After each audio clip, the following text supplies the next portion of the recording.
आप सभी को मेरा नमस्कार।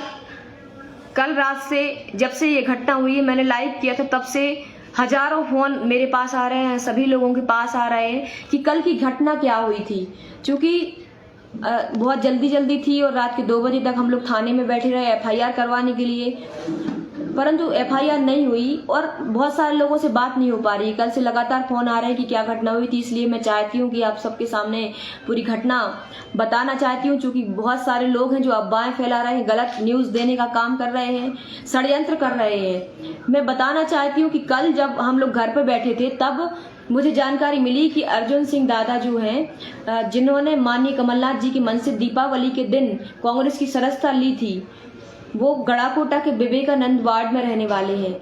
उन पर श्रीराम भार्गव, जो गोपाल भार्गव के छोटे भाई हैं, उनके घर के सामने से निकले और गाली गलौज कर रहे थे। इस घटना की जैसे ही मुझे जानकारी मिली, मैंने तुरंत ही दादा अर्जुन सिंह दादा को फोन लगाया कि क्या घटना हुई। पर उन्होंने बताया, मैंने कहा चलो मैं गड़ाकोटा आती हूँ, और मैं गड़ाकोटा आई और उन्होंने जो एक और हमारे जो बड़े भाई हैं, बड़े भैया हैं मिंटू चौरा, देवेंद्र सिंह मिंटू चौरा और अभिलाष सिंह जी, उनके बड़े भाई अभिलाष सिंह जी हैं, इन तीनों लोगों ने सदस्यता ली थी माननीय कमलनाथ जी की मन से। वो उनके रिश्तेदार भी होते हैं, तो उनने उनको भी बुला लिया और हम चारों लोग जाकर के दादा अर्जुन सिंह जी के घर पर बैठे हुए थे। उसके साथ ही 2 पुलिस वाले वहां से निकल रहे थे, तो वो लोग भी, जो एक एएसआई है मिश्रा जी और एक कांस्टेबल थे, हम लोग 6 लोग वहां पर उनके बैठक रूम में, दादा के बैठक रूम में बैठे हुए थे। उसी वक्त कुछ बातें चल रही थी हम लोगों की, हम लोग ये बातें चल रही थी कि इस तरीके की ये घटनाएं हो रही हैं, तो हम लोगों को क्या करना चाहिए। तो सारे लोगों का प्लान बन रहा था कि हम सभी लोग एफआईआर करने के लिए जाएंगे श्रीराम भार्गव की, क्योंकि ये उनकी दूसरी घटना थी। फिर कुछ देर हम लोग की बात हो नहीं पाई, 2 मिनट हम लोग बैठे ही हैं और ऐसी आवाज आई बाहर से, हथगोला फेंकने की आवाज आई। उस समय पर मुझे नहीं पता था, एक धमाका बस हुआ था, कोई धमाका हुआ, मुझे लगा कि पता नहीं क्या हुआ है बाहर। एकदम से धमाके चालू हो गए, बाहर से ऐसा लगा जैसे हजारों की भीड़ आ रही है। लोग मुझे गालियां दे रहे थे, बड़े भैया मिंटू चौरा को गालियां दे रहे थे, सारे लोगों को, दादा अर्जुन सिंह को गालियां देते हुए आ रहे थे कि बाहर निकल, और बहुत गंदी गालियां मैं आप इस माध्यम से नहीं बता सकती आप सबको। ऐसी गंदी गालियां देते हुए फिर मैंने जब बाहर निकल के देखा तो हजारों की संख्या में, बाद में पता चला कि पूरे गड़ाकोटा नगर में लोग थे उनके। गड़ाकोटा नगर में पता नहीं कहां से उन्होंने गुंडे बुलाए हुए थे, पूरे लोग फैले हुए थे। किसी के हाथों में लठ था, किसी के हाथों में बड़े बड़े पत्थर थे, किसी के हाथों में रिवॉल्वर थे, लगातार रिवॉल्वर चलाए जा रहे थे, पिस्टल चलाए जा रहे थे, गोलियों की आवाज तड़ आ रही थी, हथगोलों की आवाज आ रही थी और लठ पूरे लगातार चल रहे थे। कोई जिसको जो मिल रहा था, जो वाहन मिल रहा था, उस वाहन में लठ मार रहे थे।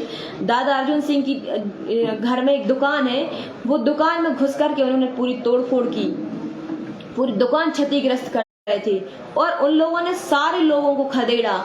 जो लोग पकड़ में आ पाए उनको इतनी बुरी तरीके से पीटा। हमारे भाइयों को, हमारे परिवार के भाई है रामोतार कुर्मी और अर्जुन सिंह दादा के जो भतीजे हैं नीलेश राजपूत, उनको बहुत ज्यादा बुरी तरीके से पीटा। अभी भी बहुत गंभीर तरीके से घायल हैं।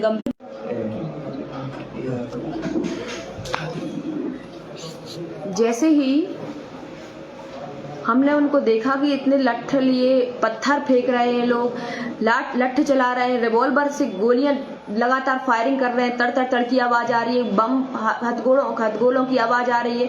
हम लोगों को समझ नहीं आ रहा कि क्या हो रहा है। हम लोग दिमाग काम करना बंद कर दिया। ये अप्रत्याशित घटना थी, ये हम लोग केवल घर में बैठे हुए थे और इस तरीके की घटना हो जाना, ये क्या है। लोकतंत्र में इस चीज की कल्पना नहीं की जा सकती। जो कल घटना हुई, मैंने लाइव चलाया, सब लोगों ने देखा किस तरीके से हम लोगों पर क्या जानलेवा हमला किया गया।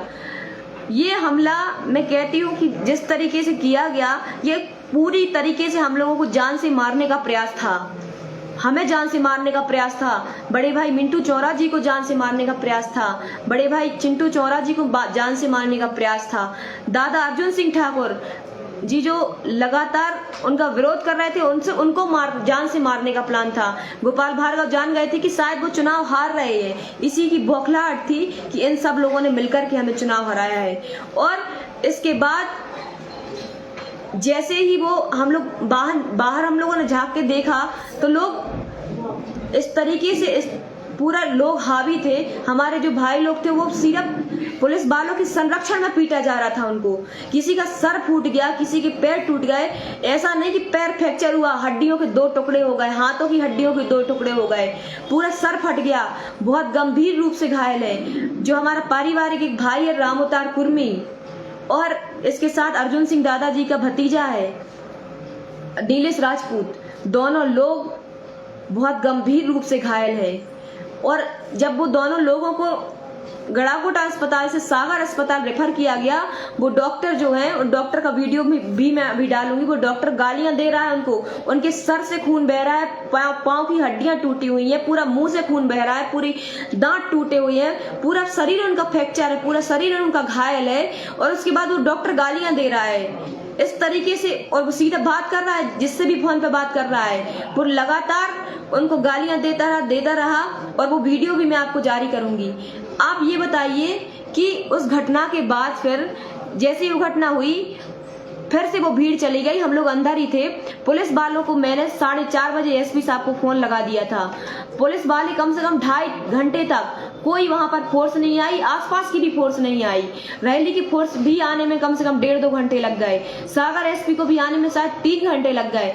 ये किस तरीके का हम लोग पता नहीं क्या था कि हम लोग बच गए, परंतु हम लोग कल जिस तरीके से घटना हुई, हम लोग छोड़ चुके थे उम्मीद कि शायद हम लोग बच पाएंगे।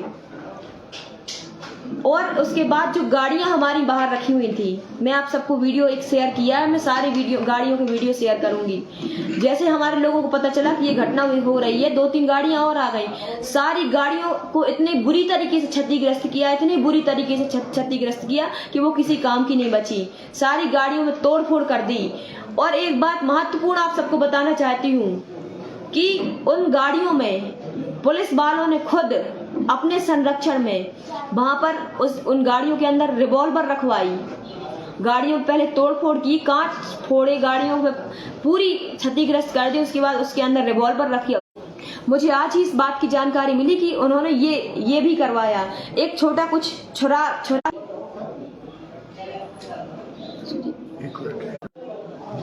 एक छुरा और 2 पिस्टल और कुछ कारतूस उन गाड़ियों में रखवाए। और फिर हमारा जो बड़े भाई हैं मिंटू चौरा जी, उनका एक ड्राइवर था। वो ड्राइवर करीब 20 साल का था। उस ड्राइवर को जबरदस्ती करके, उसको मार के, पीट के, डरा के, धमका के उससे वो पिस्टल हाथ से उठवाई।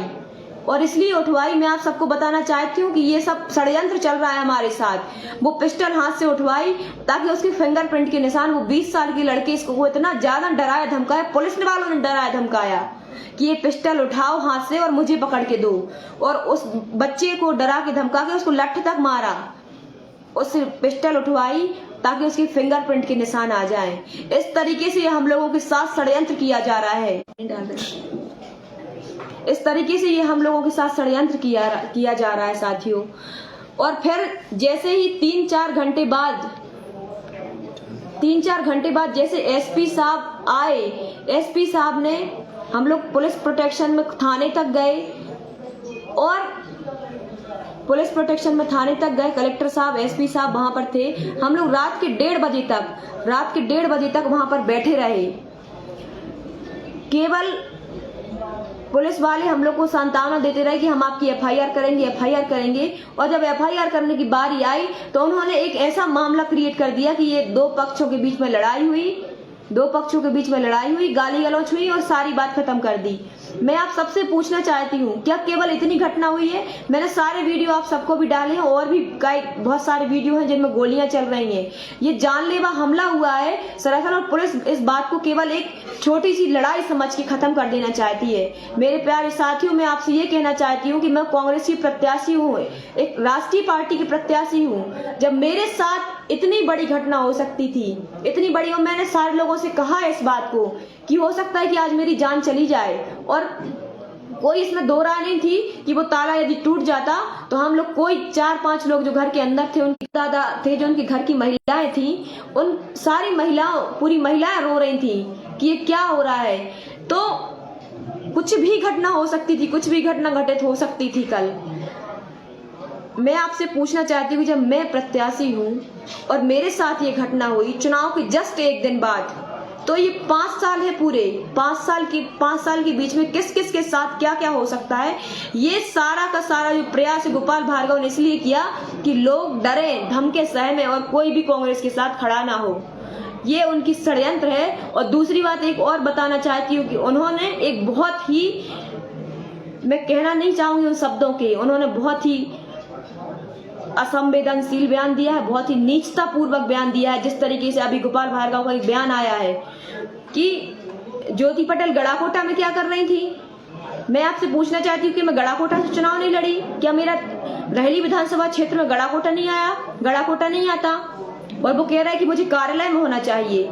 आप मतलब आप मेरे कार्यकर्ता को परेशान करवाते रहो और मैं अपने कार्यालय में बैठी रहूं, मैं उस पर कोई कार्रवाई न करूं, मैं उनके साथ खड़े होने के लिए नहीं जाऊं।